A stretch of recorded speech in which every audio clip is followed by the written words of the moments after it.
අද ඔයත් එක්ක සාකච්ඡා කරන්න බලාපොරොත්තු වෙන්නේ පෙරසැරි ගිණුම් නැත්නම් පෙරසැරි පිරිවැය කියන පාඩම.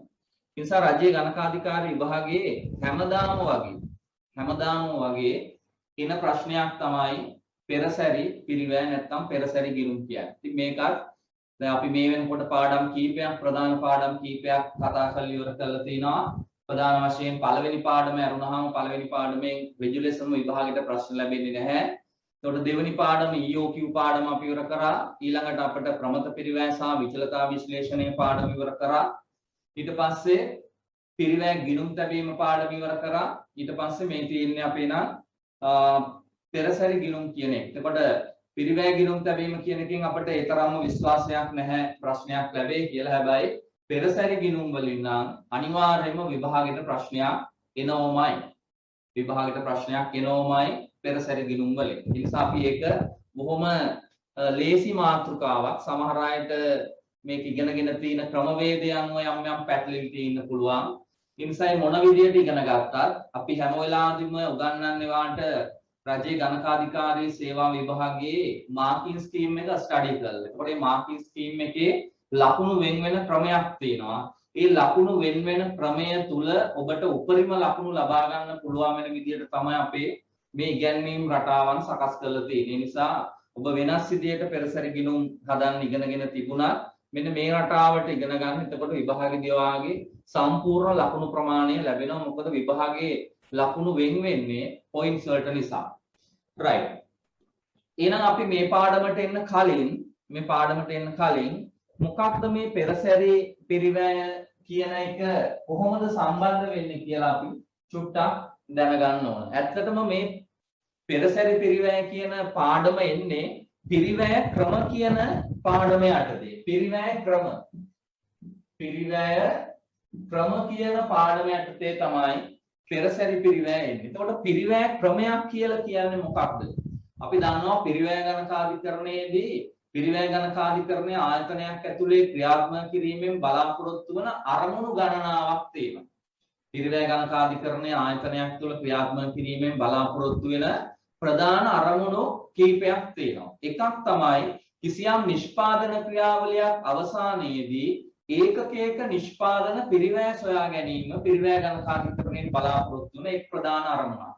ඉතින් පිරිවැය පාලනය කිරීම, පිරිවැය ලාභය සොයා ගැනීම වගේ නොයෙකුත් අරමුණු තියෙනවා පිරිවැය ගණකාධිකරණයේ ආයතනය තුල ක්‍රියාත්මක කිරීමෙන් කළමනාකරණයට තොරතුරු ලබා ගැනීම ඔය වගේ. ඒ අරමුණු අතර ප්‍රධාන එක අරමුණක් තමයි කිසියම් නිෂ්පාදන ක්‍රියාවලියක් අවසානයේදී ඒකකයක නිෂ්පාදන පිරිවැය සොයා ගැනීම. මූල්‍ය ගණකාධිකරණයේ නිෂ්පාදන ගිණුම හැදුවට මූල්‍ය ගණකාධිකරණයෙන් පුළුවන් නිෂ්පාදන පිරිවැය හොයාගන්න. හැබැයි මූල්‍ය ගණකාධිකරණයේ නිෂ්පාදන පිරිවැය ගිණුම හදාන්නේ ඓතිහාසික තොරතුරු මත. එතකොට ඔක්කොම වෙලා ඉවරයි. එතකොට නිෂ්පාදනය කළා ඉවර වෙලා පිරිවැය හොයාගෙන විකුණන්න ක්‍රමවේදයක් නෙමෙයි ආයතනය ඇතුලේ තියෙන්නේ. අඛණ්ඩව ආයතනයේ භාණ්ඩ නිෂ්පාදනය කරනවා විකුණනවා, නිෂ්පාදනය කරනවා විකුණනවා. ඒ නිසා මූල්‍ය ගණකාධිකරණයෙන් ඒකට සහයෝගයක් ලැබෙන්නේ නැහැ. ඇත්තටම එනම් පිරිවැය ගණකාධිකරණයේ ක්‍රියාත්මක කිරීමෙන් ආයතනයක් බලාපොරොත්තු වෙන එක ප්‍රධාන අරමුණක් තමයි නිෂ්පාදන ක්‍රියාවලියක් අවසානයේදී ඒකකයක පිරිවැය නිශ්චය කිරීම, පුරෝකථනය කිරීම කියන දේ පිරිවැය ගණකාධිකරණයෙන් බලාපොරොත්තු වන ප්‍රධාන අරමුණක්. ඕනෑම නිෂ්පාදන ආයතනයක වේවා, ඕනෑම භාණ්ඩ නිෂ්පාදන ආයතනයක වේවා, ඕනෑම සේවා නිෂ්පාදන ආයතනයක වේවා, තමන්ගේ නිෂ්පාදන ඒකකයක නිෂ්පාදන පිරිවැය සොයා ගැනීම මේ පිරිවැය ගණකාධිකරණයෙන් බලාපොරොත්තු වන ප්‍රධානතම අරමුණක්. හැබැයි අපි දන්නවා මේ ව්‍යාපාර ලෝකයේ තියෙන ව්‍යාපාරවල ස්වභාවයන් වෙනස්. එකිනෙකට වෙනස්. ඒ හැම ව්‍යාපාරයකටම පොදු වෙච්ච එක ක්‍රමයකින් තමන්ගේ නිෂ්පාදන ක්‍රියාවලිය තුල නිෂ්පාදනය කරන ඒකකයක පිරිවැය සොයා ගන්න බෑ. අපි දන්නවා එක එක ජාතිය ව්‍යාපාර ස්වභාවයන් තියෙන. සමහර ආයතනවල භාණ්ඩ නිෂ්පාදනය කරනවා. සමහර ආයතනවල භාණ්ඩ නිෂ්පාදනය කරත් ඒවල තියෙන ස්වභාවයන් වෙනස්. සමහරට ගාමන්ට් ෆැක්ටරි එකක් වෙන්න පුළුවන්, බීම බෝතල් නිෂ්පාදනය කරන ආයතනයක් වෙන්න පුළුවන්, ගෑස් නිෂ්පාදනය කරන ආයතනයක් වෙන්න පුළුවන්, රෝහලක් වෙන්න පුළුවන් සේවා නිෂ්පාදනය කරන. එහෙම නැත්නම් අපිට මොනවා හරි කොන්ත්‍රාත් සමාගමක් වෙන්න පුළුවන්. ඒ වගේ නැත්නම් ඉංජිනේරු සමාගමක් සේවා සපයන වෙනත් අපි මොකක් හරි වෙනත් රක්ෂණ සමාගමක් වෙන්න පුළුවන්. ඒකට අපිට පේනවා එකම ස්වභාවයේ ව්‍යාපාර ආයතන නෙමේ මේ ව්‍යාපාර ලෝකයේ තුල තියෙන්නේ. ඒ නිසා ඒ හැම ආයතනයකම ගැලපෙන්නා වූ එකම පිරිවැය ක්‍රමයක් අපි තුලත් නැහැ. ඒ ආයතනයේ ස්වභාවයට ගැලපෙන්නා වූ පිරිවැය ක්‍රම තමයි අපි අනුගමනය කළ යුතු වන්නේ. හරිද? ඒ නිසා එනම් එක ක්‍රමයක් නැති බව අපි ඉගෙන ගන්න ඕන මුලින්ම. එකම පිරිවැය ක්‍රමයකින් අපිට බෑ හැම ව්‍යාපාර ආයතනයකම පිරිවැය සකස් කරගන්න. ඒ ව්‍යාපාරයේ ස්වභාවයට ගැලපෙන පිරිවැය ක්‍රමයක් අපි තෝරගන්න ඕන. ඒ නිසා අපිට පිරිවැය ක්‍රම ගණනාවක් තියෙනවා පිරිවැය ගණකාධිකරණයේදී සාකච්ඡා කරන්න. අපි කියනවා ජොබ් කොස්ටින් තියෙනවා කාණ්ඩ පිරිවැය. ඉතින් කාණ්ඩ පිරිවැය ගැන මම මෙතෙන්දි වැඩි කතා කරන්න යන්නේ නැහැ. අපි කාණ්ඩ පිරිවැයත් කතා කරනවා යත් එක්ක මොකක් හරි විශේෂ ඇනවුමක් ලැබුණොත් නේ ඇනවුම් පිරිවැය නැත්නම් අපි ජොබ් කොස්ටින් කියලා කියන්නේ නේ ඇනවුම් පිරිවැය. ඒකට යම්කිසි ඇනවුමක් මත අපි නිෂ්පාදනය කරන අපි ඒකට කියනවා ජොබ් කොස්ටින්. ඒ ඇනවුමේ භාණ්ඩ සමූහයක් ඇතුළත් වෙනවා නම් අපි ඒකට කියනවා බැච් කොස්ටින් නේ. කාණ්ඩ පිරිවැය සමූහ පිරිවැය වගේ දේවල්. සේවා නිෂ්පාදනය කරන ආයතනයක් නම් අපි කියනවා සේවා පිරිවැය. කොන්ත්‍රාත් කරන සමාගමක් නම් අපි කියනවා කොන්ත්‍රාත් පිරිවැයනේ. ඊට පස්සේ ක්‍රියාවලි ගණනාවක් ඔස්සේ නිෂ්පාදනය කරන ආයතනයක් නම් ඒකට අදාළ වෙන පිරිවැය ක්‍රමයට අපි කියනවා පෙරසැරි පිරිවැය ක්‍රමය. ඒ නිසා එනම් ආයතනයකට එක හා සමාන ගැලපෙන්නා වූ පිරිවැය ක්‍රම ඇත්තේ නැහැ. ඒ ආයතනයට ගැලපෙන්නා වූ පිරිවැය ක්‍රමයකින් තමයි තමන්ගේ නිෂ්පාදන ක්‍රියාවලිය අවසානයේදී ඒකකයක පිරිවැය හොයාගන්න පුළුවන්කම ලැබෙන්නේ. ඒ නිසා ඒ ආයතනයට ගැලපෙන්නා වූ පිරිවැය ක්‍රම හඳුනා ගන්න. ඒ නිසා කිසියම් ආයතනයක ක්‍රියාවලි ගණනාවක් ඔස්සේ ගිහිල්ලා යම්කිසි භාණ්ඩයක් නිෂ්පාදනය කරනවා නම් ක්‍රියාවලි ගණනාවක් ඔස්සේ ගිහිල්ලා යම්කිසි භාණ්ඩයක් නිෂ්පාදනය කරනවා නම් එම ආයතනයට ගැලපෙන්නා වූ පිරිවැය ක්‍රමය තමයි අපි කතා කරන්නේ පෙරසැරි කියලා. process කියලා.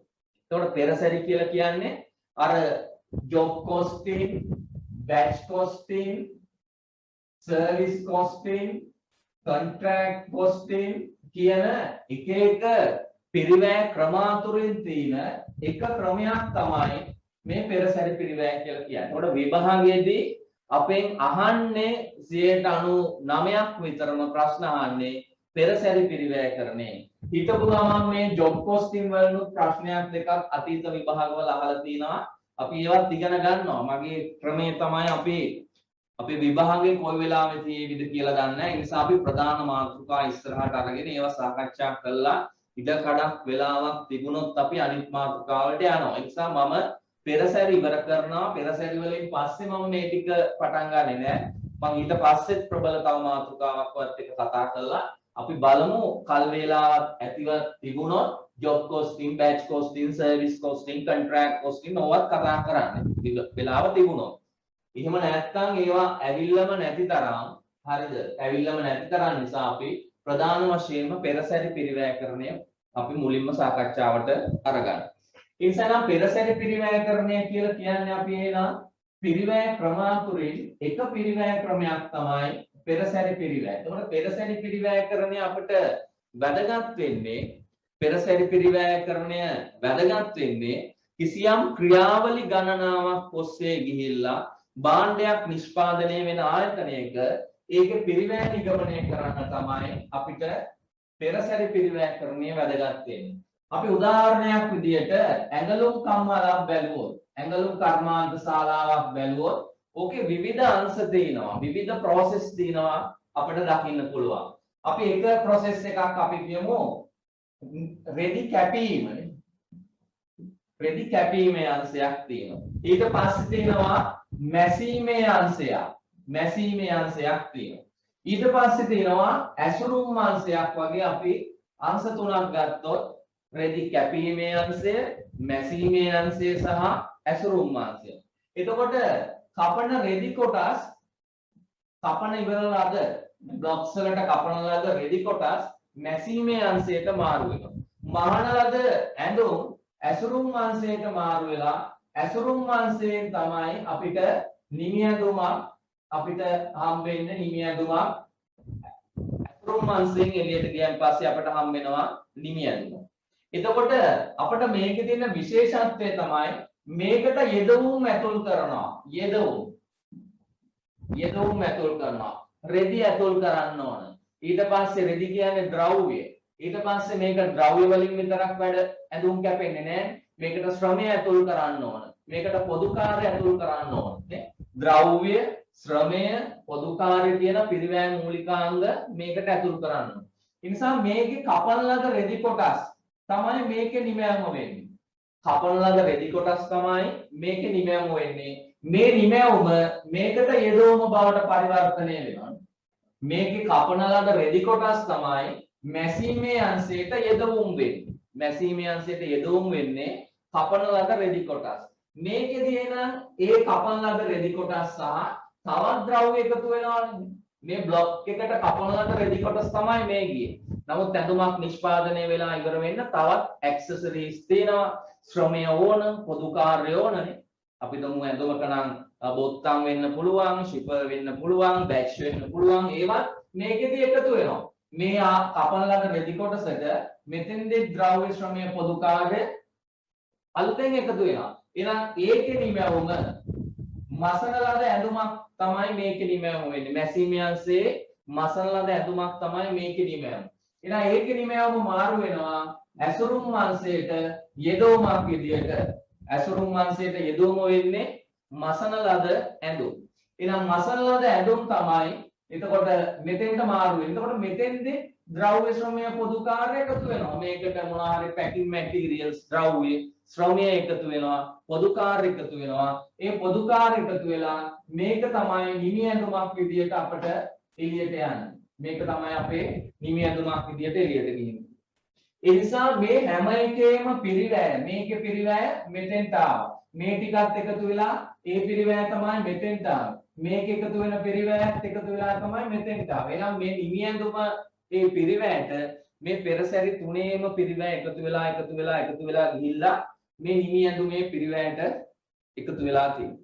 ඒ නිසා මෙන්න මේ වගේ පිරිවැය ක්‍රමයකට කියනවා අපි පෙරසැරි පිරිවැය. ක්‍රියාවලි ගණනාවක් ඔස්සේ ගිහිල්ලා මේ පළවෙනි ක්‍රියාවලිය කියලා අපිට කියන්න පුළුවන්.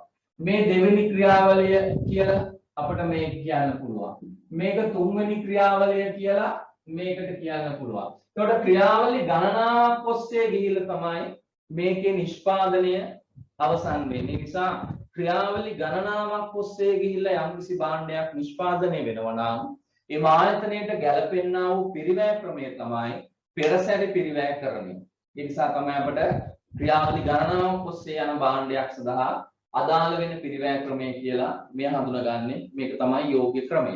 ඉතින් පෙරසැරි පිරිවැයකරණයේදී අපි බලාපොරොත්තු වෙන්නේ මෙන්න මේ ප්‍රධාන වශයෙන් මේ ක්‍රියාවලිය ඔක්කොම පහු කරගෙන ගිහිල්ලා මේ නිමි ඇඳුමේ කොස්ට් එක කීයක්ද කියලා අපිට කියන්න පුළුවන් වෙනවා. මොකද අපි පිරිවැය ගණකාධිකරණ ඉගෙන ගැනීමෙන් බලාපොරොත්තු වන ප්‍රධාන එක අරමුණක් තමයි යම්කිසි ක්‍රියාවලියක් අවසානයේදී ඒකකයක පිරිවැය හොයන්න පුළුවන් වෙන්න ඕන. ඒක පිරිවැය ගණකාධිකරණයේ ප්‍රබල අරමුණක්, ප්‍රධාන අරමුණක්.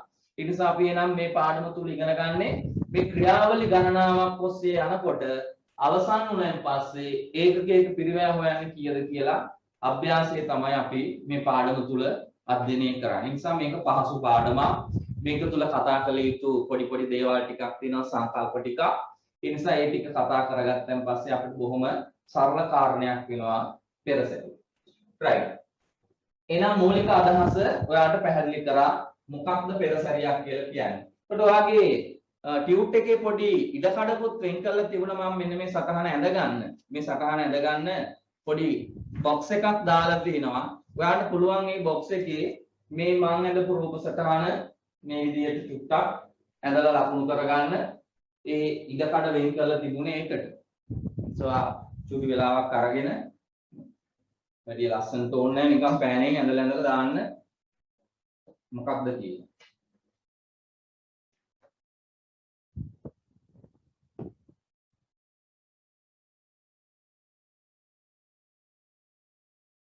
තව ඉතින් මේක ලියන්න පුළුවන්. මේක නිමැවුම, මේක යෙදවුම, මේක නිමැවුම, මේක යෙදවුම, මේක නිමැවුම.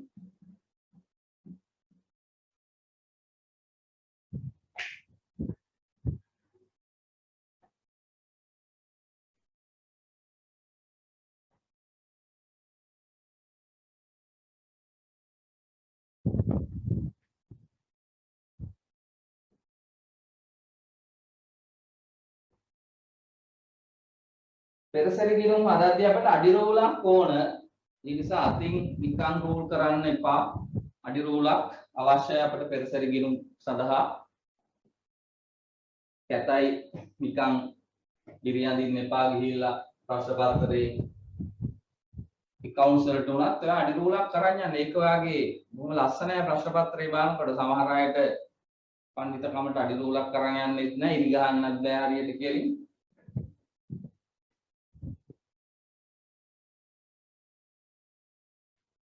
right. එහෙනම් මේකේ අදහස ඔයාලට පැහැදිලි ඇති මොකක්ද පෙරසැරියක් කියලා කියන්නේ මොනවද කියලා.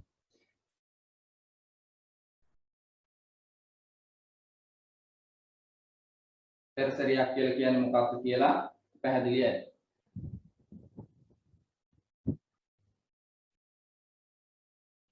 මේ නිමැවුම මේකට යෙදවුම වෙනවා. එක පෙරසැරියක නිමැවුම ඊට පස්සේ තියෙන පෙරසැරිය සඳහා යෙදවුම වෙනවා. මේක නිමැවුම මේකට යෙදවුම වෙනවා. ඒ විදිහට තමයි ගිහිල්ලා තියෙන්නේ. හරි.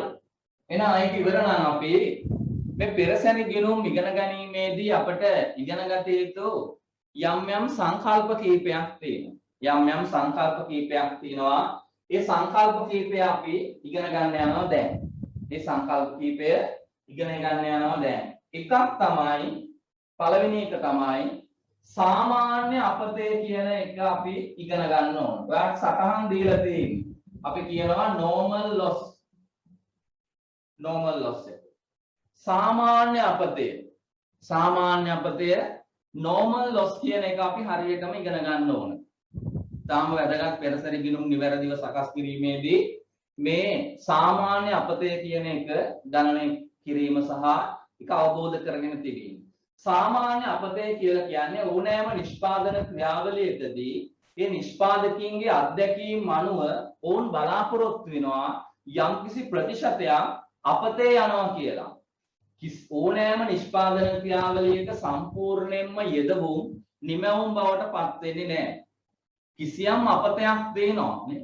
ට්‍රාන්සිස්ටර් 10000ක් හදන්න ගත්තොත් ඒ ට්‍රාන්සිස්ටර් 10000ම ක්‍රියාත්මක තත්ත්වයේ තියෙනවා කියලා අපිට කියන්න බෑ. ඒකෙන් 0.0.0 ගානක් අක්‍රීය තත්ත්වයේ තියෙන ට්‍රාන්සිස්ටර් තියෙන්න පුළුවන් නේ. මෝටරක එන්ජින් ලක්ෂයක් විතර ඇදුවොත් ඒකෙන් යම්කිසි දශම ප්‍රමාණයක් ඒ එන්ජින් ක්‍රියාත්මක නොවන දේවල් තියෙන්න පුළුවන්. නිසි ප්‍රමිතියට ආපු නැති දේවල් තියෙන්න පුළුවන් නේ. ඒකට ඕනෑම නිෂ්පාදන ක්‍රියාවලියකදී ඒ නිෂ්පාදකීන්ගේ අත්දැකීම් අනුව වුන් දන්නවා මේ සාමාන්‍ය අපතයක් ඕනෑම ක්‍රියාවලියකදී යන්න පුළුවන් කියලා. උදාහරණයක් විදිහට අපි සරල උදාහරණයක් ගත්තොත් නුවරඑළියේ ඉඳන් කොළඹට තක්කාලි ලොරියක් ප්‍රවාහනය කිරීමේදී අපි හිතමු මේ ලොරිය තියෙනවා කියලා තක්කාලි කිලෝ 1000ක් නුවරඑළියේ සිට කොළඹට ප්‍රවාහනය කරන තක්කාලි ලොරියක තියෙනවා කිලෝ 1000ක්. ඒ කිලෝ 1000ම නිරුපද්‍රිතව කොළඹට එයි කියලා අපිට විශ්වාස කරන්න පුළුවන් නෑ. ඒ වෙලෙන්ද දන්නවා කිසියම් ප්‍රමාණයක් හරි තැලිච්ච තක්කාලි බවට පත් වෙනවා. නැත්නම් අපතේ යනවා යම්කිසි ප්‍රමාණයක්. ඒක නිෂ්පාදකයාගේ අත්දැකීම් අනුව ඔහුට තියෙන පළපුරුද්ද අනුව ඔහු තක්සේරු කරනවා. කිලෝ 1000ක් ගෙනාවොත් කිලෝ 50ක්වත් අඩුම ගානේ තැලිලා අයින් කරනවා. ඒක ස්වභාවයනේ. ගාල්ලේ ඉඳන් කොළඹට බිත්තර ගෙඩි 50000ක් කරන් ගියොත් එක බිත්තරයක්වත් පොඩි වෙන්නේ නැතුව යන්න පුළුවන්. එහෙම වෙන්නේ නැහැ. බිත්තර ව්‍යාපාරිකයා දන්නවා ගාල්ලේ ඉඳන් කොළඹට බිත්තර ගෙඩි 50000ක් ගියොත් ඕකෙන් යම්කිසි බිත්තර ප්‍රමාණයක් තැලිලා පොඩි වෙලා අයින් කරන්න වෙනවා. ඒක එතකොට සාමාන්‍ය අපතේ. සාමාන්‍ය අපතේ. ඒක නිෂ්පාදකයා විසින් කලින් දන්න පුරෝකථනය කරන ඔහුගේ අත්දැකීම් මත තීරණය කරන ලද අපතේ ප්‍රමාණයට කියනවා සාමාන්‍ය අපතේ. එතකොට මේ සාමාන්‍ය අපතයක් ගියන් පස්සේ අපතයක් ගියපුවාම මේ අපතේ අවාසිය දැන් නුවරඑළියේ ඉඳන් තක්කාලි කිලෝ 1000ක් කොළඹට ප්‍රවාහනය කරනවානේ. තක්කාලි කිලෝග්‍රෑම් 1000ක් කොළඹට ප්‍රවාහනය කරනවා. කොළඹට ප්‍රවාහනය කරන තක්කාලි කිලෝ 1000ක්. දැන් ওই තක්කාලි කිලෝ 1000න් තක්කාලි කිලෝ 50ක් අපි හිතමු තැලිලා අයින් කරනවා. එතකොට ඔන්න අපි කියනවා නුවරඑළියේදී මම මේ සටහන පොඩ්ඩක් මකලා දාන්න දැන් අපිට අවශ්‍ය නැති නිසා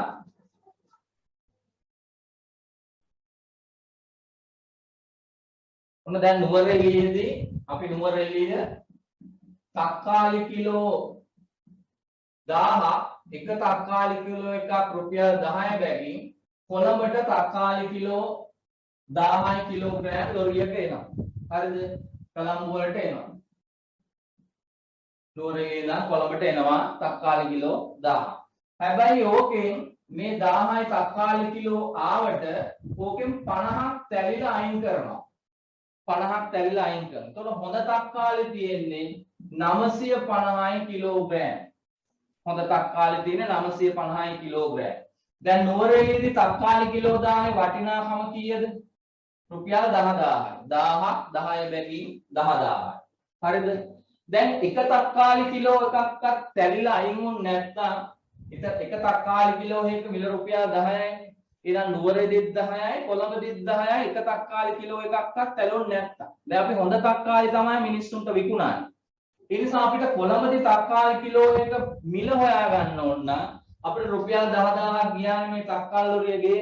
අපි අනිත්‍ය දා ඔක්කොම අමතක කරමුනේ. අනිත්‍ය දන් එක පටලවා ගත්තොත් අපිට මේක සාකච්ඡා කරන්න බෑ. ඒ අනිත්‍ය දන් ඔක්කොම පැත්තකින් තියලා මෙන්න කොළඹට එනවා තක්කාලි කිලෝ 1000 කොස්ට් එක රුපියල් 10000 එනවා. හැබැයි හොඳ තක්කාලි තියෙන්නේ දැන් 1000ක් නෙමෙයි. හොඳ තක්කාලි තියෙන්නේ 950යි. හොඳ තක්කාලි තියෙන්නේ 950යි. එහෙනම් කොළඹදී තක්කාලි කිලෝ එක මිල 10000 බෙදීම 950 කියන්නේ 10යි සත 52ක් විතර වෙනවා. දැන් නුවරඑළියේදී 10ක තිබිච්ච තක්කාලි කිලෝ එක කොළඹට ආපුවාම 10යි සත 52ක් වෙනවා. ඒ තැලිච්ච තක්කාලි ටික අයින් කරන් පස්සේ හොඳ තක්කාලි තමයි විකුණන්න වෙන්නේ. ඒ නිසා 10යි සත 52ක් වෙනවා කියලා කියන්නේ පිරිවැය වැඩි වෙලා. එහෙනම් ඒකෙන් අදහස් කරන්නේ පාරිභෝගිකයාට මේක තල්ලු කරනවා අපි. සාමාන්‍ය අපතේ අවාසිය වෙලෙන්ද ගන්නෙ නැහැ. තක්කාලි වෙලෙන්ද ගන්නෙ නැතුව තක්කාලි වෙලෙන්ද ගන්නවා නම් තක්කාලි කිලෝ 10ටම විකුණන්න තිබුණානේ. හැබැයි 10ට විකුණන්නේ නැහැ. දැන් 10යි සත 52යි කිලෝ එකක්. ඒ 10යි සත 52ට අනිත්‍ය දන් එකතු කළා තමයි කොළඹදී තක්කාලි කිලෝ එක මිල නියම කරන්නේ. ඒ කියන්නේ නම් 10ට තේච්ච කිලෝ එක 752කින් වැඩි කරා කොළඹදී. එහෙනම් 752කින් වැඩි කරා කියන්නේ ඒ වැඩි කරපු මුදල ගෙවන්න වෙන්නේ පාරිභෝගිකයාට. තක්කාලි ගන්න මිනිස්සුන්ට. එහෙනම් අපි කියනවා සාමාන්‍ය අපතේ අවාසිය වෙලෙන්ද දරාගත්තේ නැහැ. නිෂ්පාදකය දරාගත්තේ නැහැ. ඒක පාරිභෝගිකයාට තල්ලු කරා. පාරිභෝගිකයාට තමයි සාමාන්‍ය අපතේ අවාසිය දරා ගන්න වෙන්නේ. එහෙනම් ඒක හොඳට තේරුම් ගන්න ඕන පෙරසැරි කිනුම් හදද්දී ඒ පොයින්ට්ස් හරිම වැදගත් අපිට හරියට හදන්න. සාමාන්‍ය අපතේ අවාසිය ව්‍යාපාරිකයා හෝ වෙලෙන්දා දරාගත්තේ නැහැ. තක්කාලි කිලෝ 50 අවාසිය දරාගත්තේ නැහැ. ඒකේ අවාසිය පාරිභෝගිකයාට විතන් කරපු නිසා හැම තක්කාලි කිලෝ එකකටම 752 බැගින් වැඩි වෙලා 10යි සත 52 බැගින් පාරිභෝගිකයාට ගෙවන්න සිදු වුණා. අපි එකකින් ගන්න අදහස තමයි සාමාන්‍ය අපතේ අවාසිය පාරිභෝගිකයා වෙත විතන් කරනවා. ඒ නිසා නිෂ්පාදන ඒකකයක පිරිවැය වැඩි වුණා. හැබැයි අපි දන්නවා මේ තැලිච්ච තක්කාලි කිලෝ 50ටත් පොඩි මාකට් එකක් තියෙනවා නේ. දැන් අපිට පුළුවන් ද තැලිච්ච තක්කාලි වලින්ද මේ කොත්තු රොටි හැදපු එකක් බලන්න. කොත්තු රොටියට දැන් මේ තැලිච්ච තක්කාලිද කියලානේ. එහෙම හොයන්න බෑ. එහෙම නැත්නම් අපිට අර මේ ද්‍රවිඩ කඩේකට ගිහිල්ලා තෝසෙයි මසල වඩේ කනකොට අර බාල්දියෙන් ගෙනල්ලා හලන සම්බාරු පොදි වලට පොදි තැලිච්ච තක්කාලි වලින් හැදුවා කියලා හොයන්න පුළුවන්. එහෙම හොයන්න බෑ. මේවා මේ ලොරියේ රෝදෙට යට වෙලා තැලිච්ච තක්කාලි නෙමෙයි. ලොරියේ රෝදෙට අහු වෙලා තැලිච්ච තක්කාලි නෙමෙයි. මේවා මේ ගැස්සිලා තැලිච්ච තක්කාලි. ඒ නිසා මේ තැලිච්ච තක්කාලි වලටත් තියෙනවා පොඩි මාකට් එකක්. තැලිච්ච තක්කාලි වලටත් තියෙනවා පොඩි මාකට් එකක්. ඒ ස්වභාවය අර මම කියපු කලින් කියපු ස්වභාවයේ ව්‍යාපාර ආයතන පොත්තු රොටි ගහන ආයතනයකට එහෙම නැත්නම් අර සම්බාරු හොදි හදන ආයතනයකට මේ තැලිච්ච තක්කාලි මාකට් එකක් තියෙනවා. ඒ නිසා වෙලෙන්දා මේ තැලිච්ච තක්කාලි කිලෝ 50 ඩස්බින් දාලා විසි කරන්නේ නැහැ. ඩස්බින් දාලා විසි කරන්නේ නැහැ. ඒකත් පොඩි ගානකට විකුණනවා. පොඩි ගානකට. අපි හිතමු හොඳ තක්කාලි කිලෝ එකක් රුපියල් 10ක 10.52කට වගේනේ විකුණුවේ. තැලිච්ච තක්කාලි රුපියල් 2කට 3කට අපි හිතමු පාරකට විකුණනවා කියලා. රුපියල් 5කට විකුණලා රුපියල් 250ක ආදායමක් ගන්න පුළුවන්කම තියෙනවා වෙලෙන්දට. රුපියල් 250ක ආදායම. එතකොට ඇත්තටම අර තක්කාලි කිලෝ 50ම ඩස්බින් දාලා විසි කරොත් තමයි 10/52 බැගින් කොස්ට් එක පාරිභෝගිකයාට විතැන්වෙන්නේ. දැන් ඇත්තටම වෙලෙන්දා රුපියල් 250ක ආදායමකුත් අත්පත් කරගන්න. 250ක ආදායම.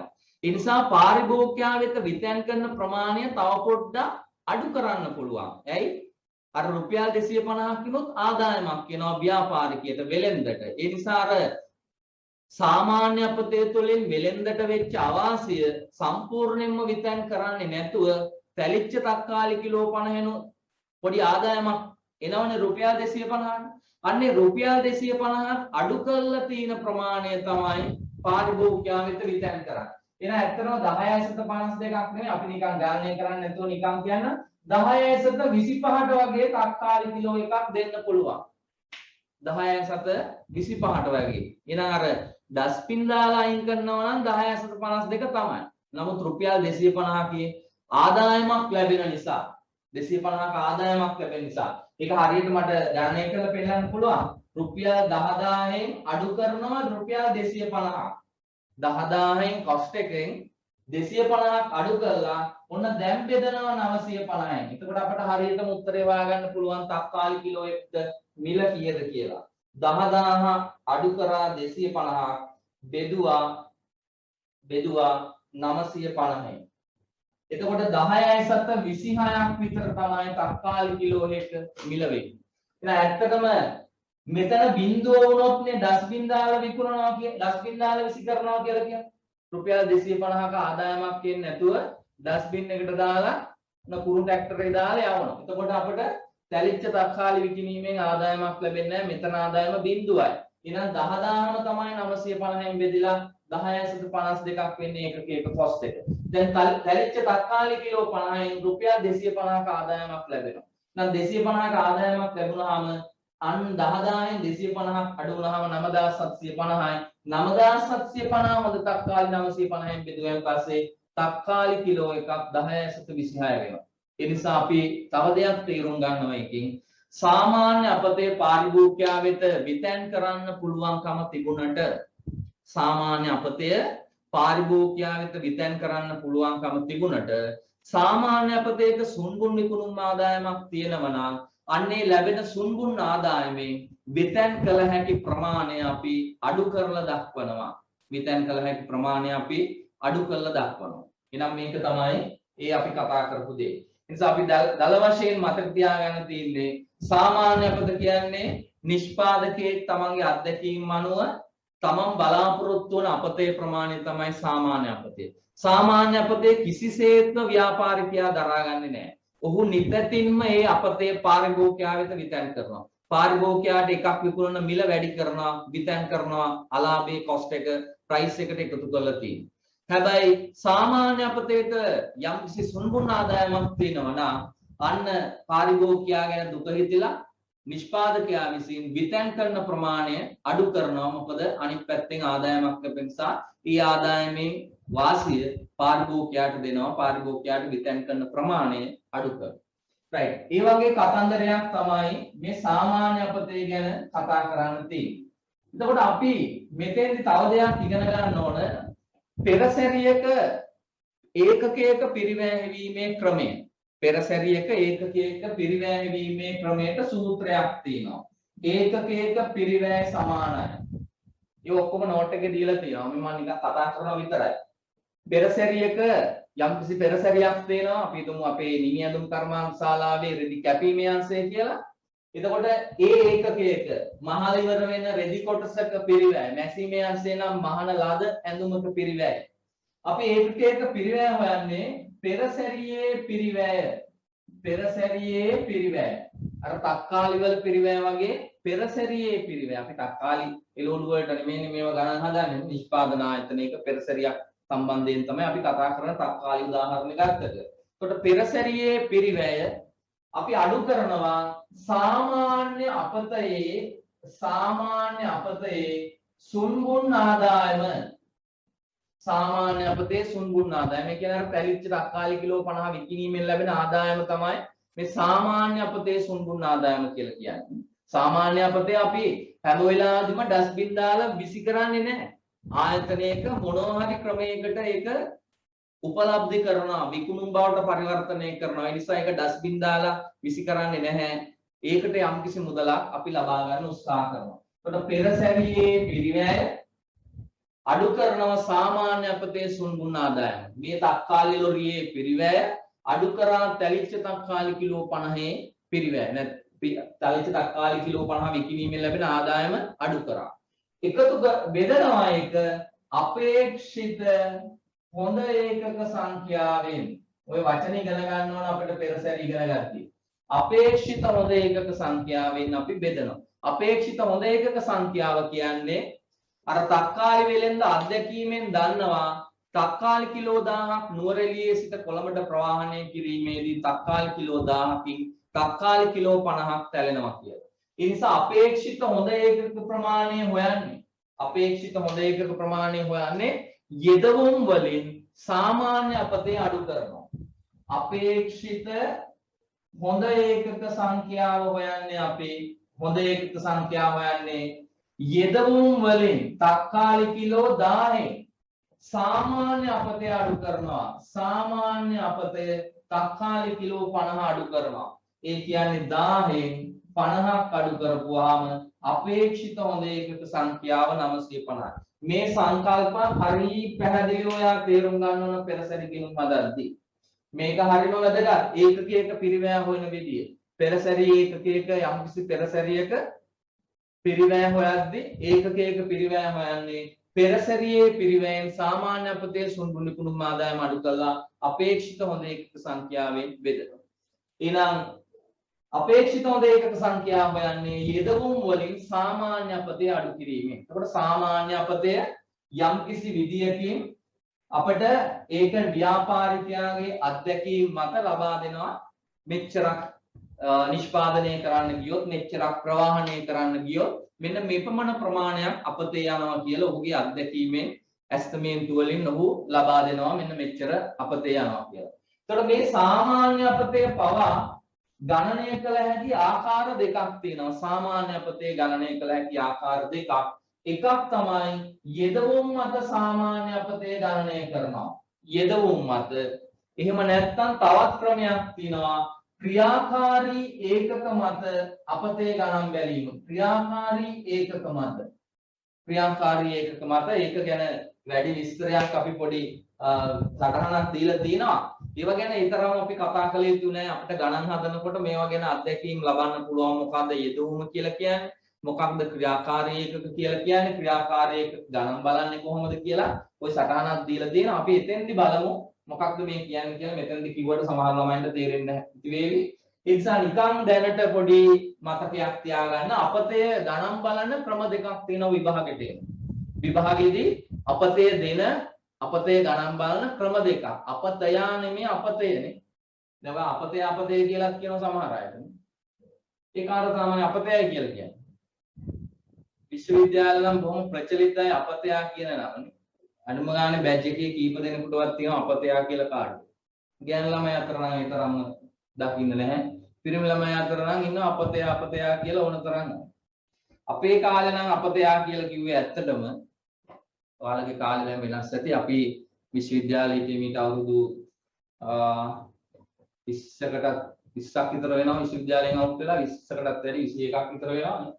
ඒ දවස්වල නම් අපි සාමාන්‍යයෙන් අපතයා කිව්වේ කිසිම දේශපාලන පක්ෂයකට සහයෝගය නොදක්වන අයට ඉස්සර අපි විශ්වවිද්‍යාලයෙන් කිව්වේ අපතයයි කියලා. දැන් නම් ඒ සංකල්ප වෙනස් වෙලා යන්නේ. ඉස්සර ජාගන්තුරු විශ්වවිද්‍යාලයේ අපේ කාලේ අපතයා කියලා කිව්වේ නම් කිසිම දේශපාලන පක්ෂයකට සහයෝගයක් දක්වන්නේ නැහැ. UMPත් නෙවෙයි JVPත් නෙවෙයි මොකක්වත් නැහැ. කිසිම දේශපාලන සත්‍යයක් නෙවෙයි න සාමාන්‍ය භාවිතය තුල අපි විශ්වවිද්‍යාලය තුල පාවිච්චි කරේ අපතයක් කියන නම මම හිතනවා දැන් ඒවා සංකල්ප වෙනස් වෙලා ඇති රයිට්. එහෙනම් අපතය කියලා කියන්නේ මොකක්ද කියලා වාට පැහැදිලි. ඒක නිෂ්පාදන තක්සේරුවක් මත නැත්නම් නිෂ්පාදකයාගේ අත්දැකීම් මත ගණනය කරන ලද සිද්ධියක්. ඉතින් පුළුවන් තරම් නිෂ්පාදකයා උත්සාහ කරන්න ඕන මේ අපතය අඩු පැත්තට ගේන්න. අපතේ අඩු පැත්තට ගේන්න තමයි පාරිභෝගිකයාට ඒක විතැන් කරන ප්‍රමාණය අපට අඩු කරන්න පුළුවන් වෙන්නේ. නිමියඳුන් කර්මාන්ත ශාලාවක නිෂ්පාදනය කරන් පස්සේ අපි ක්වලිටි එකෙන් අසමත් කියලා අයින් කරන ඇඳුම් ප්‍රමාණය පුළුවන් තරම් අඩු කරන්න තමයි අපිට අඩු කොස්ට් එකට ඇඳුමක් එළියට දාන්න පුළුවන් වෙන්නේ. නැත්තම් ඇඳුම් සැලකිය යුතු ප්‍රමාණයක් අපි අයින් කරනවා නම් ක්වලිටි ෆේල් කියලා ඒකේ කොස්ට් එක එකතු වෙන්නේ ඇඩ් වෙන්නේ අර හොඳ ඇඳුමකට හොඳ තත්කාලික කිලෝ එකකට ඇඩ් වුණා වගේ හොඳ ඇඳුමක් ඇතුළට තමයි අර ඉවත් කරන ඇඳුමේ කොස්ට් එක ඇඩ් වෙලා එන්නේ. එතකොට අපිට එළියට යන ඇඳුමක කොස්ට් එක වැඩි. ඒ නිසා නිෂ්පාදනය හැම වෙලාවෙම සැලසුම් කිරීමේදී මේ අපතය කියන දේ පුළුවන් තරම් අඩු වෙන පැත්තට නිෂ්පාදනය සැලසුම් කරන්න ඕනේ. ඉතින් ඒ සඳහා තමයි අලුතෙන් තාක්ෂණය හඳුනා ගන්නවා අලුතෙන් යම් දේවල් යන්ත්‍ර සූත්‍ර දා ගන්නවා නිෂ්පාදන ක්‍රියාවලිය සඳහා මේ අපතය කියන ප්‍රමාණය හැකියතාක් දුරට අඩු කිරීම සඳහානේ. right. එහෙනම් අපතේ ගණන් බලන ක්‍රම දෙකක් තියෙනවා කියලා තමයි මම සඳහන් කරේ. එකක් යෙදවුම් මත අනිත් එක ක්‍රියාකාරී ඒකක මත කියලා දෙයක්. right. අපි එහෙනම් මේක ඉගෙන ගත්තා. සංකල්ප කීපයක් ඉගෙන ගත්තා. පෙරසැරියේ පිරිවැය කියන එක හරි හොඳින් දැනගන්න ඕන. පෙරසැරියේ පිරිවැය යන පෙරසැරි ගිණුමට හර කරලා තියෙන මුළු පිරිවැය එකතුව තමයි පෙරසැරියේ පිරිවැය කියන්නේ. සාමාන්‍ය අපතේ සුළුණු ගුණුම ආදායම කියලා කියන්නේ පැහැදිලි. සාමාන්‍ය අපතේ විකිණීමෙන් අපට ලැබෙන ආදායම. අපේක්ෂිත හොඳ එක කියන්නේ තමයි පැහැදිලි. යෙදවුම් වලින් සාමාන්‍ය අපතේ අඩු කරපු උත්තරයට කියනවා අපේක්ෂිත හොඳ එකක සංඛ්‍යාව. right. එහෙනම් අපි ඒ කතා කරේ සාමාන්‍ය අපතේ ගැන. අපි ඒ කතා කරේ සාමාන්‍ය අපතේ ගැන. අපි දැන් වෙනවා අසාමාන්‍ය අපතේ ගැන කතා කරන්නේ. අසාමාන්‍ය අපතේ. අසාමාන්‍ය අපතය abnormal losses. abnormal losses. අසාමාන්‍ය අපතේ. අසාමාන්‍ය අපතේ කියලා කියන්නේ හරි සරලයි. අපි බලාපොරොත්තු වෙන අපතේට වඩා වැඩිපුර යම්කිසි වෙලාවක අපතේ ගියොත් අන්නේ වැඩිපුර ගියපු ප්‍රමාණයට කියනවා අපි අසාමාන්‍ය අපතේ. අපි බලාපොරොත්තුනේ තක්කාලි කිලෝ 1000ක් නුවරඑළියේ සිට කොළඹට ප්‍රවාහනය කිරීමේදී වෙළෙන්දාගේ අත්දැකීම් මත වෙළෙන්දා බලාපොරොත්තුනේ තක්කාලි කිලෝ 50ක් අපතේ ආවේ කියලා. හැබැයි නුවරඑළියේ ඉඳන් කොළඹට තක්කාලි කිලෝ එක ගෙනීමේදී තක්කාලි ලොරි ටිකක් පෙරලිලා කානුවකට වැටිලා තක්කාලි කිලෝ 150ක් විතර තැලෙනවා. තක්කාලි කිලෝ 150ක් විතර තැලෙනවා. ගාල්ලෙන් ඉඳන් කොළඹට බිත්තර ලොරියක් අරන් යනකොට බිත්තර ගෙඩි 50000ක් අරන් යනකොට යහුව බලාපොරොත්තුනේ බිත්තර 100ක් විතර පොඩි වේවි කියලා. නමුත් මොකක් හරි පොඩි ඔන්න පොඩ්ඩක් වාහනේ හෙල්ලිලා ලොකු බ්‍රේක් පාරක් ගහලා එක්ක හදිස්සියකටනේ බ්‍රේක් පාරක් ගහලා බිත්තර 200ක් විතර පොඩි වෙනවා. බිත්තර 200ක් විතර පොඩි වෙලා. එතකොට අන්නේ සාමාන්‍ය අපතය ඉක්මවා යන අපතේ ප්‍රමාණයට කියනවා අපි අසාමාන්‍ය අපතේ abnormal loss. සාමාන්‍ය අපතේට වඩා වැඩිපුර යන අපතේට කියනවා abnormal loss අසාමාන්‍ය අපතේ. හැබැයි අපි මතක තියාගන්නවා මේ අසාමාන්‍ය අපතය පාරිභෝගිකයාට විතැන් කරන්න බෑ. ඒක නිෂ්පාදකයාගේ අකාර්යක්ෂමතාවය. ප්‍රවාහන ක්‍රමවේදයේ තියෙන අකාර්යක්ෂමතාවයේ හේතුවෙන් තමයි මේ අසාමාන්‍ය අපතේ ඇති වෙලා තියෙන්නේ. අපට ඇති වෙන ඕනෑම අපතයක් පාරිභෝගිකයාට විතැන් කරන්න පුළුවන් කමක් නැහැ. එහෙම කරන්න බැරි වෙන්නේ අපි විතරක් නෙමෙයි මේ කර්මාන්තය ඇතුලේ ඉන්න ව්‍යාපාරිකයෝ අපි සමාන මේ කර්මාන්තය ඇතුලේ ඉන්න තවත් තක්කාලි වෙලෙන්ද ඕන තරම් පිටකොටුවේ ඉන්නවා. අපේ තක්කාලි ලොරිය කානුවකට පෙරලිලා තක්කාලි කිලෝ 250ක් තැළුණායි කියලා 250ම ආවාසිය හොඳ තක්කාලි කිලෝ එකකට ඇතුල් කරලා හොඳ තක්කාලි කිලෝ එකක් රුපියල් 15යි කියලා කිව්වොත් කොළඹදී අපේ ලොරිය විතරයි කානුවට පෙරලිලා තියෙන්නේ නේ. හැම ලොරිම එන කානුවට පෙරලෙන්නේ නැහැ. නිසා ඔවුන්ගේ තක්කාලි මිල සාමාන්‍ය මිල. ඒතකොට අපට ඇති වෙන ඕනෑම අවාසියක් අපට බෑ පාරිභෝගිකයා වෙත විතැන් කරන්න. අපට බෑ අපට ඇති වෙන ඕනෑම අවාසියක්. නිසා සාමාන්‍ය අපතේ විතරයි අපට හැම වෙලාවෙම පාරිභෝගිකයා වෙත විතැන් කරන්න. සාමාන්‍ය අපතේ විතරයි අසාමාන්‍ය අපතේ අවාසිය අලාභය නිෂ්පාදකයා විසින් පෞද්ගලිකව දරාගත යුතුයි. ඒක පාරිභෝගිකයාට විතර කරන්න බෑ. අසාමාන්‍ය අපතේ උදාහරණයක් තක්කාලි කිලෝ 150ක් තරුණා කියලා හිතන්න නූරෙලි ඉඳන් කොළඹට තක්කාලි ගෙනීමේදී තක්කාලි කිලෝ 50ක් විතර කරන්න පුළුවන්. ඒක සාමාන්‍ය අපතේ. ඒක සාමාන්‍ය අපතේ. හැබැයි ඉතුරු තක්කාලි කිලෝ 100 අසාමාන්‍ය අපතේනේ 150ක් තරුණානේ. 50යි සාමාන්‍ය අපතේ.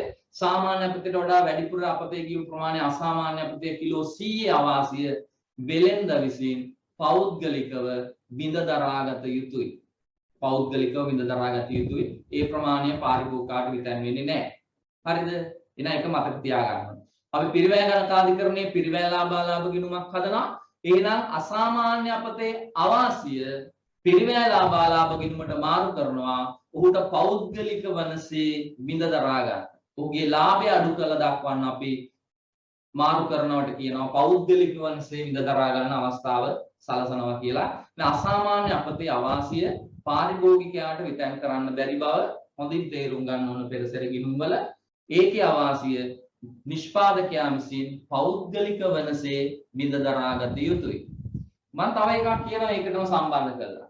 හැබැයි මම කියවනේ තැලිච්ච තක්කාලි වලට පොඩි මාකට් එකක් තියෙනවා කියලා රුපියල් 5ක් නේ. තැලිච්ච තක්කාලි වලට පොඩි මාකට් එකක් තියෙනවා. ඒ නිසා ඇත්තටම තක්කාලි කිලෝ 100කම මුළු ලාභය ව්‍යාපාරිකයා විසින් දරාගත යුතු නොවේ. තක්කාලි කිලෝ 100කම අවාසිය. තක්කාලි කිලෝ 100කම අවාසිය කිව්වේ තක්කාලි කිලෝ 100ක් අසාමාන්‍ය අපතේ එක තක්කාලි කිලෝ එකක් අපි හිතමු නිකන් දල වශයෙන් රුපියල් 10යි කියලා 1000ක් නේ කොස්ට් එක. මේ 1000ම දරාගත යුතු නොමේ 1000ම දරාගත යුතු නොවේ ව්‍යාපාරිකයා. ඒ තක්කාලි කිලෝ 100 විකිණීමෙනොත් යම්කිසි ආදායමක් ව්‍යාපාරිකයා ලබනවා. ඒ තක්කාලි කිලෝ 100 විකිණීමෙනොත් ව්‍යාපාරිකයා ආදායමක් දරනවා. අපි හිතමු මේ තක්කාලි කිලෝ 100 රුපියල් 5 බැගින් විකුණුවා කියලා රුපියල් 500ක ආදායමක් ලැබුණා. ඔහු සුද්ධ වශයෙන් දරාගත යුතු අලාභය අවාසිය වෙන්නේ රුපියල් 500යි. රුපියල් 1000ක ආලාභයක් තිබුණා. හැබැයි තැලිච්ච තක්කාලි කිලෝ 100 අසාමාන්‍ය අපතේ ඒකක 100 විකිණීමෙන් ඔහු රුපියල් 500ක ආදායමක් ලැබුණා. 1000කින් 500 අඩු කරන් පස්සේ ඉතුරු 500 ප්‍රමාණය තමයි ඔහු පෞද්ගලිකව බිඳ දරාගත යුතු ප්‍රමාණය වෙන්නේ. නිසා අසාමාන්‍ය අපතේම හැබැයි ඩස්බින් දාලා විසි කරනවා නම් අසාමාන්‍ය අපතේම ඩස්බින් එකට දාලා කුණු ලොරියට දාලා යවනවා නම් ඇත්තටම අසාමාන්‍ය අපතේ මුළු අවාසියම පාරිභෝගික මුළු අවාසියම ව්‍යාපාරිකයා විසින් බිඳ දරාගත යුතුයි. එසේ නැතුව අසාමාන්‍ය අපතේට විකුණුම් වටිනාකමක් තියෙනවා. තැලිච්ච තක්කාලි වලට විකුණුම් වටිනාකම තියෙනවා වගේම අර අසාමාන්‍ය අපතේ යටතේ තියෙන තක්කාලි කිලෝ 100ක් තියෙනවා සොම්බුන් විකුණුම් ආදායමක්. ඒ විකුණුම් ආදායම ලැබුණාන් පස්සේ අන්න උ දරාගත යුතු විඳ දරාගත යුතු අලාභයේ ප්‍රමාණය අඩු වෙනවා. right. එහෙනම් මම ආපහු මතක් කරනවා යාට අසාමාන්‍ය අපතයක් තිබුණොත් අසාමාන්‍ය අපතේ අවාසිය පාරිභෝගිකයා වෙත විතර කරන්න බෑ. ඒ අවස්ථාවේදී පාරිභෝගිකයා වෙත විතර කළ හැක්කේ සාමාන්‍ය අපතේ විතරයි. අසාමාන්‍ය අපතයක් තිබුණත් අසාමාන්‍ය අපතේ පාරිභෝගිකයා වෙත විතර කරන්න බෑ. ඒ අවස්ථාවේදී විතර කළ හැක්කේ සාමාන්‍ය අපතේ විතරයි. ඉතින් අසාමාන්‍ය අපතේ තියනවා කියලා කියන්නේ සාමාන්‍ය අපතේ ඉක්මවා තියෙන අපතේ ඉක්මවා තියෙන ටික ව්‍යාපාරිකය තුල තියාගෙන සාමාන්‍ය අපතේ විතරක් පාරිභෝගිකයා වෙත විතර කරනවා. ඒ නිසා නම් පාරිභෝගිකයා වෙත විතර කරාට සාමාන්‍ය අපතේ මුළු අවාසිය වුණත් පාරිභෝගිකයාට විතර කරන්න ඕනේ නැහැ. අර ඉස්සෙල් උදාහරණ වගේ තැලිච්ච තක්කාලි කිලෝ 50 අවාසියම පාරිභෝගිකයා වෙත විතර කළ යුතු වුණත් ඒ තැලිච්ච තක්කාලි කිලෝ 50ට ආදායමක් ලැබිච්ච නිසා එසේ විතර කරන ලද ප්‍රමාණය විතර කළ යුතු ප්‍රමාණය අපි අඩු කරා අර තක්කාලි කිලෝ 50 ආදායම. ඒ නිසා සාමාන්‍ය අපතේ සුන්බුන් ආදායම අපි අඩු කරා තක්කාලි වල මුළු පිරිවැය. ඒ නිසා නම් අසාමාන්‍ය අපතයක් තිබුණා පෙර සැරියේ ඒකකයක පිරිවැය හොයන එකේ කිසිම වෙනසක් නැහැ. පෙර සැරියේ පිරිවැයෙන් අඩු කළා සාමාන්‍ය අපතේ සුන්බුන් විකුණුම් ආදායම බෙදුවා අපේක්ෂිත හොඳ ඒකක සංඛ්‍යාව. එහෙනම් මේ සූත්‍රයෙන්ම තමයි අසාමාන්‍ය අපතයක් තිබුණත් පෙර සැරියක ඒකකයක පිරිවැය හොයන්න. සාමාන්‍ය අපතයක් තිබුණත් මේක, අසාමාන්‍ය අපතයක් තිබුණත් මේක. හරි පහසුයි. හරි ලේසි මතක තියාගන්න. කිසි ප්‍රශ්නයක් නැහැ. සාමාන්‍ය අපතයක් තිබුණත් මේ සූත්‍රය, අසාමාන්‍ය අපතයක් තිබුණත් මේ සූත්‍රයම තමයි. right. එහෙනම් පැහැදිලි කියලා හිතනවා. අපේ ඊළඟ සංකල්පය තමයි අසාමාන්‍ය ලාභය. අසාමාන්‍ය ලාභය abnormal gain. abnormal gain. අසාමාන්‍ය ලාභය abnormal gain. අසාමාන්‍ය ලාභය. අසාමාන්‍ය ලාභය කියලා කියන්නේ අපි බලාපොරොත්තු වෙන අපතේට වඩා සත්‍ය වශයෙන් යන ලද අපතේ අඩු නම් අපි එතනදී තියෙන වෙනස වාසියට කියනවා අසාමාන්‍ය ලාභය. තක්කාලි වෙලෙන්දා නුවරඑළියේ ඉඳන් කොළඹට තක්කාලි කිලෝ 1000ක් ප්‍රවාහනය කිරීමේදී තක්කාලි කිලෝ 50ක් අපතේ යන එක සාමාන්‍ය අපතේ නැත්නම් සාමාන්‍ය දෙයක්. ඒක කොහොමත් එවැනි අපතයක් යනවා. නමුත් යම්කිසි වෙලාවකදී නුවරඑළියේ ඉඳන් කොළඹට තක්කාලි ගෙනීමේදී තක්කාලි කිලෝ 30යි අපතේ ගියේ. තක්කාලි කිලෝ 30යි තැළුනේ. ඉතින් සාමාන්‍ය අපතේට වඩා අඩුවෙන් තමයි සත්‍ය අපතේ ගිහිල්ලා තියෙන්නේ. 50ක් අපතේ යන ඉඩකඩ තිබුණා. නමුත් මේ ව්‍යාපාරිකයාගේ ප්‍රවාහන ක්‍රමයේ තියෙන යම්කිසි හොඳ කාර්යක්ෂමතාවයක් නිසා හරි මොනවා හරි යම්කිසි වෙනත් හේතුවක් නිසා මේ සැරේ තක්කාලි කිලෝ 30යි තැළුනේ. 30යි තැළුනේ. දැන් ඇත්තටම හොඳ තක්කාලි තියෙනවා 900. හොඳ තක්කාලි තියෙනවා කොළඹට එනවා 970ක්. 970ක් කියනවා. හොඳ තක්කාලි. දැන් ඔයාලට පේනවා තක්කාලි වල මුළු පිරිවැය ඉස්සෙල්ලා බෙදුවේ 950යි පළවෙනි සැරේ. දෙවෙනි සැරේ බෙදුවෙත් 950යි. දෙවෙනි සැරේ උනේ අපි අසාමාන්‍ය අපතයක් තිබුණු නිසා අපි අසාමාන්‍ය අපතේ පාරිභෝගිකයන්ට විතර කරන්න බැරි නිසා අපි අපේක්ෂිත හොඳ එක්ක සංඛ්‍යාවෙන් තමයි බෙදුවේ. අපිට මතකයි අපේක්ෂිත හොඳ එක්ක සංඛ්‍යාව යන්නේ කොහොමද කියලා යෙදවුම් වලින් සාමාන්‍ය අපතේ අඩු කළා. අසාමාන්‍ය අපතේ ව්‍යාපාරිකයා පෞද්ගලික වෙනසේ දරාගත්තා. අසාමාන්‍ය ලාභයක් තියෙනකොට ඒත් කිසිම වෙනසක් නැහැ. එහෙනම් පෙරසැරියේ පිරිවැයේ සාමාන්‍ය අපතයක් වෙලා නැහැ ඒක සත්‍ය වශයෙන්. හැබැයි අපි එවැනි අපතයක් උනා ලෙස සලකා ඒ ප්‍රමාණයම අඩු කරලා ඒ ප්‍රමාණයම තියෙන ආදායම තමයි මෙතනින් ගලපන්නේ. ඒ කියන්නේ අසාමාන්‍ය අපතයක් තිබුණත් සාමාන්‍ය අපතයක් උනාසේ සලකා තමයි මේ ගැළපීම කරන්නේ. ඇත්තට මේම අපතයක් ගිහිල්ලා නැහැ. තක්කාලි කිලෝ 30යි අපතේ ගිහිල්ලා තියෙන්නේ. හරිද? හැබැයි තක්කාලි කිලෝ 50කම ආදායමක් මේකෙන් අඩු කරලා තමයි පාරිභෝගිකයාට විතර කරන්නේ. මෙතනත් එහෙමයි. අපේක්ෂිත හොඳ ඒකක සංඛ්‍යාව හොයන්නේ යෙදවුම් වලින් සාමාන්‍ය අපතේ අඩු කරලා. යෙදවුම් 1000යි සාමාන්‍ය අපතේ 50යි. මෙතන බෙදන්නෙත් 950යි. 970න් බෙදන්න යන්නේ නැහැ. 970ක් තියෙන හොඳ තක්කාලි කිලෝ 30යි අපතේ ගිය 10යි. හැබැයි මෙතන හොඳ තක්කාලි කියලා 970න් බෙදන්නේ ඒත් බෙදන්නේ 950යි. මොකද්ද 950 කියන්නේ? යෙදවුම් වලින් සාමාන්‍ය අපතේ අඩු කරලාද උත්තර. යෙදවුම් 1000යි අපේක්ෂිත සාමාන්‍ය අපතේ 50යි.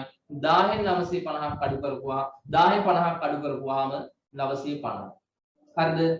ඇත්තටම එහෙම අපතේ ගිහිල්ලත් නැහැ. හැබැයි 970න් බෙදුවේ නැහැ. 970න් බෙදුව නම්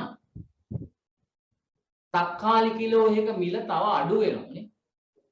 බෙදන ඉලක්කම වැඩි වුණොත්, හරය වැඩි වුණොත් 950 වෙනුවට 970 යොදාගත්තොත් හරය වැඩි වෙනවා. එතකොට වැඩි ඉලක්කමෙන් බෙදුවාම තව ටිකක් මිල අඩු වෙනවානේ.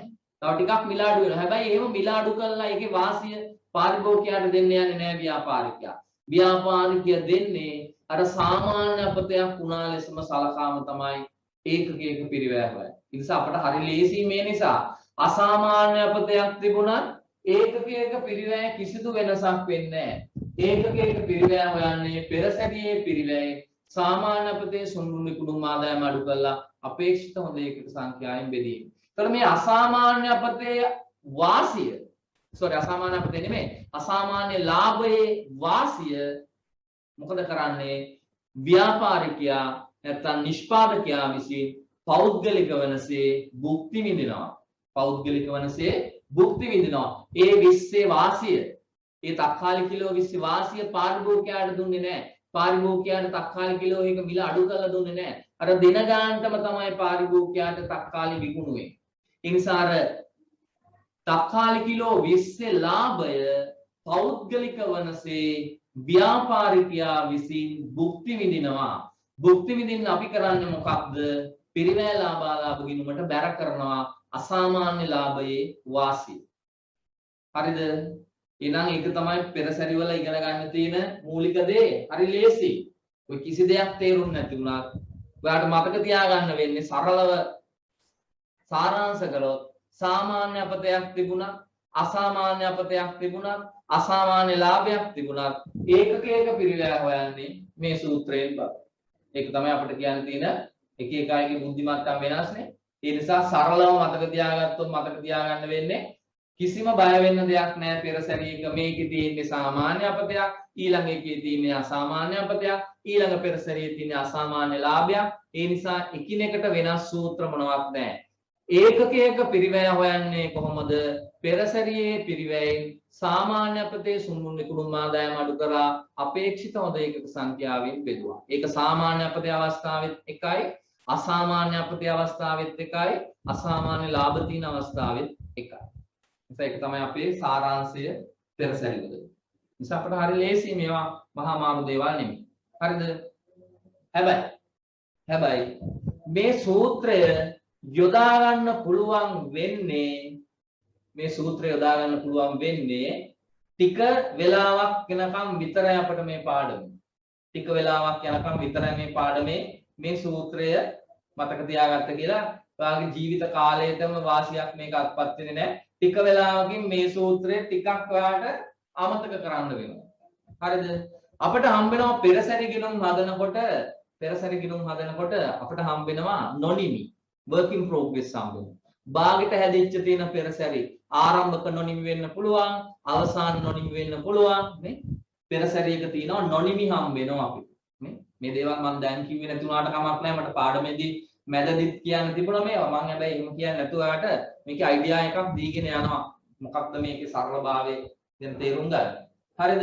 එතකොට අපිට නොනිමි තිබුණොත් නොනිමි කියලා කියන්නේ භාගයට හැදිච්ච කාලට හැදිච්ච තමයි නොනිමි කියන්නේ. එතකොට නිමි ඒකකයක පිරිවැය වගේ නෙමේ නොනිමි ඒකකයක පිරිවැය ඊට වඩා අඩුයි.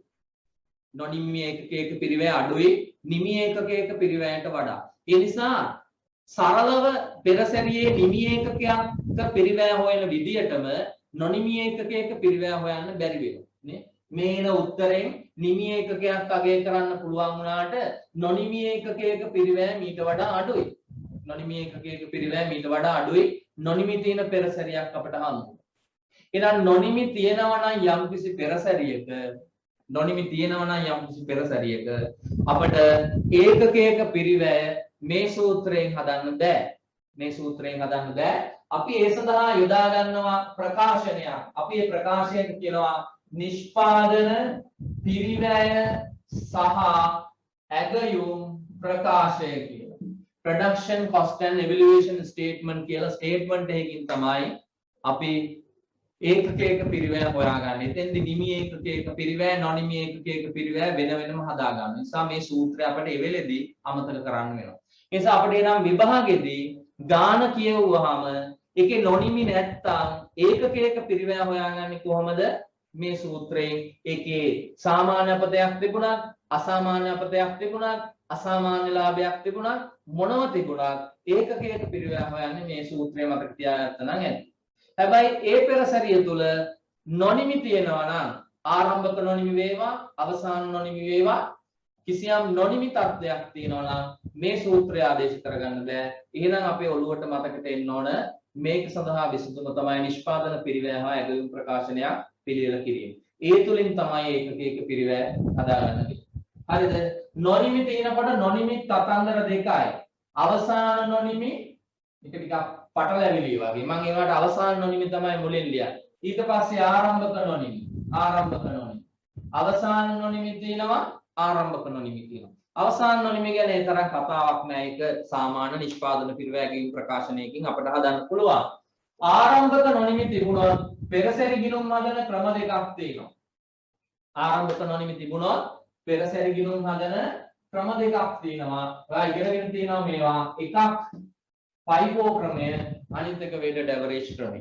FIFO ක්‍රමය සහ weighted average ක්‍රමය කියලා ක්‍රම දෙකක් තියෙනවා. weighted average method සහ first in first out method කියලා. ඉතින් මේ අවස්ථාවවලදී පෙරසැරි ගිණුමක මේ නිෂ්පාදන පිරිවෙන් ඇගීම් ප්‍රකාශනයේ සකස් කිරීමේ යම් කිසි වෙනස්කම් තියෙනවා. අපි මේ වෙනස්කම් ටික හරියට පැහැදිලිව අඳුනගත්තාම පෙරසැරි ගිණුම් කියන්නේ හරියම සරල කාරණයක් ඔයාලට. ඒ නිසා කිසිම අමාරුවක් තියෙන මාතෘකාවක් නෙමෙයි පෙරසැරි කියන්නේ.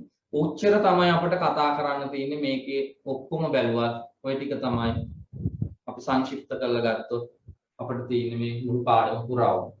සමහන් හිතන්නේ පැහැදිලි ඇති. පෙරසැරියක් කියන්නේ මොකක්ද කියලා පැහැදිලි කරගත්තා.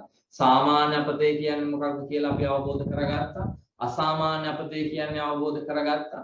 අසාමාන්‍ය ලාභය කියන්නේ මොකක්ද කියලා අවබෝධ කරගත්තා. මේ මොකක් තිබුණත් ඒකක එක පිරිවැය වෙන සරල සූත්‍රයක් තියෙනවා කියලා අපි ඉගෙන ගත්තා. මොකක්ද යෙදවුම් වලින් අපි සාමාන්‍ය අපතේ සුන්බුන් විකුණුම් ආදායම අඩු කරලා අපේක්ෂිත හොඳ ඒකක සංඛ්‍යාවෙන් බෙදනවා කිව්වා. අපේක්ෂිත හොඳ ඒකක සංඛ්‍යාව කිව්වේ මොකක්ද? යෙදවුම් වලින් සාමාන්‍ය අපතේ අඩු කරන උත්තරේ. සාමාන්‍ය අපතේ ගණන් බැලීමේ ක්‍රම දෙකක් තියෙනවා කියලා කිව්වා. එකක් යෙදවුම් මත, දෙවෙනි එක තමයි ක්‍රියාකාරී ඒකක මත නේ. මම කිව්ව සරල සූත්‍රය යොදා ගන්න පුළුවන්කම තියෙන්නේ නොනිමි නැති අවස්ථාවකදී කියලා කිව්වා.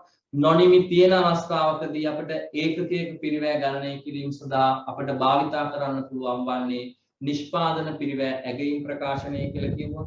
මේ නිෂ්පාදන පිරිවැය ඇගීම් ප්‍රකාශනයත් අවසාන නොනිමි අවස්ථාවේදී කිසිදු විශේෂත්වයක් නැති වුණාට ආරම්භක නොනිමි තියෙනවා නම් නිෂ්පාදන පිරිවැය ඇගීම් ප්‍රකාශය සකස් කිරීමේ වෙනස්කමක් තියෙනවා කිව්වා. FIFO ක්‍රමයට සහ weighted average ක්‍රමයට. ඔච්චර තමයි අපිට ඉගෙන ගන්න තියෙන්නේ මේ පාඩම පුරාවටම.